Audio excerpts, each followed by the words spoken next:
So, good morning, friends, and welcome once again to this wonderful session of online classes of physics. Today, dear friends, we are going to talk about the concept of electric flux. Now, before we start the concept of electric flux, it is very important for us to know what is the meaning of area vector.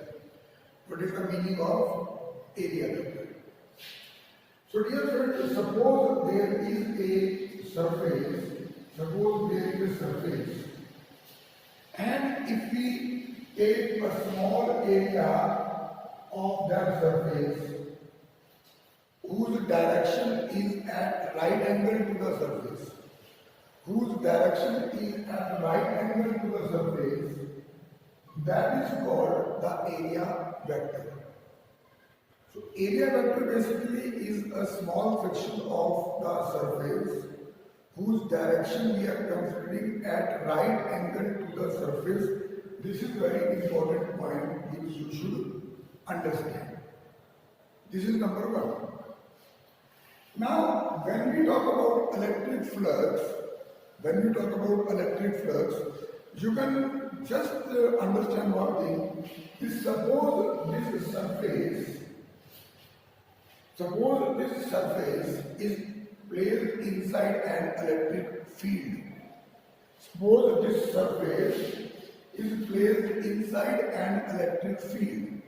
So obviously the electric field will be crossing through this surface in all the directions like this. So electric flux basically are those electric fields, those number of electric field lines. Electric flux is the number of electric field lines that are passing through the surface at right angle to it. So number of electric field lines passing through the surface at right angle to it. That is called electric flux. Means on this surface, how many electric field lines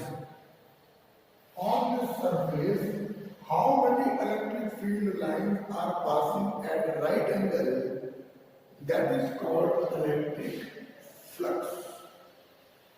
And electric flux usually we are representing by a symbol which is phi. Electric flux we are using as a symbol which is phi. So it is the number of electric field lines passing through the surface, or you can say area vector. So when I talk about phi, it will be equal to E dot ds.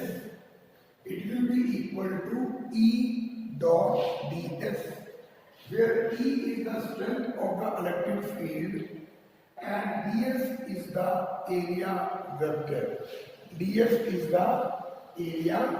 vector.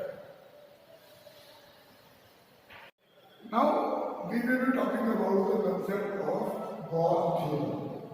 Now once we are clear with the concept of electric flux, we are now going to talk about Gauss Theorem.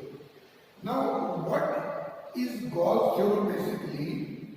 Gauss Theorem is the theorem which is giving you the amount of electric flux which passes out through a closed surface. Now suppose we have a closed surface, which carries a charge of Q. inside it. Not necessarily in the center. Just remember one thing. Not necessarily in the center.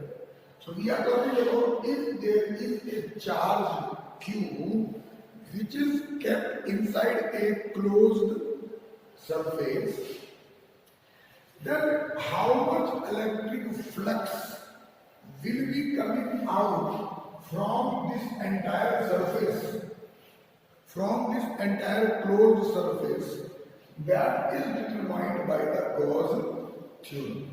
That is determined by the Gauss theorem. And what it says, or you can say it states that the amount of electric flux,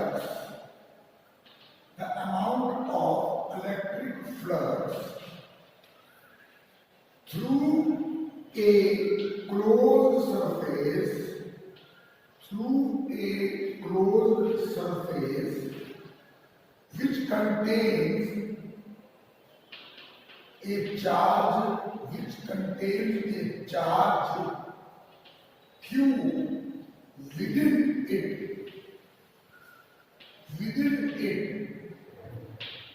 is 1 by epsilon naught times 1 by epsilon naught times the charge enclosed in the surface. The charge enclosed in the surface. It means how much charge is there in the closed surface. It's 1 by epsilon naught times is the flux which is coming out from this surface. It means, if we talk in simple words, phi will be equal to 1 over epsilon naught Q. Phi will be equal to 1 over epsilon naught Q. This is the concept of electric flux as given by Gauss. So according to Gauss theorem, electric flux is given by this. And according to the concept of the electric flux, according to the mathematical point of view, it is equal to E dot ds. It is equal to E dot ds, where E is the electric field intensity and ds is the surface charge. So depending upon what is required, we can use phi as this also, and according to Gauss theorem, it can be represented by this also. Any doubt? So if this is clear, now we are going to prove this Gauss theorem. We are now going to prove. This is the statement, and now we are going to talk about this proof. And if you have any doubt, you can ask me.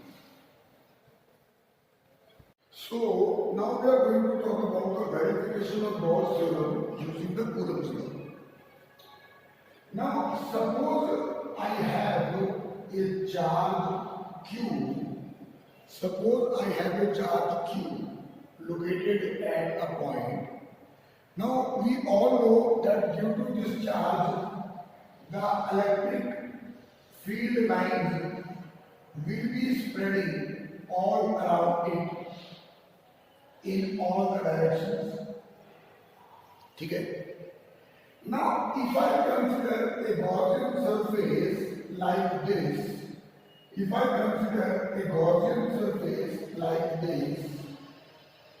at a distance of let us say r,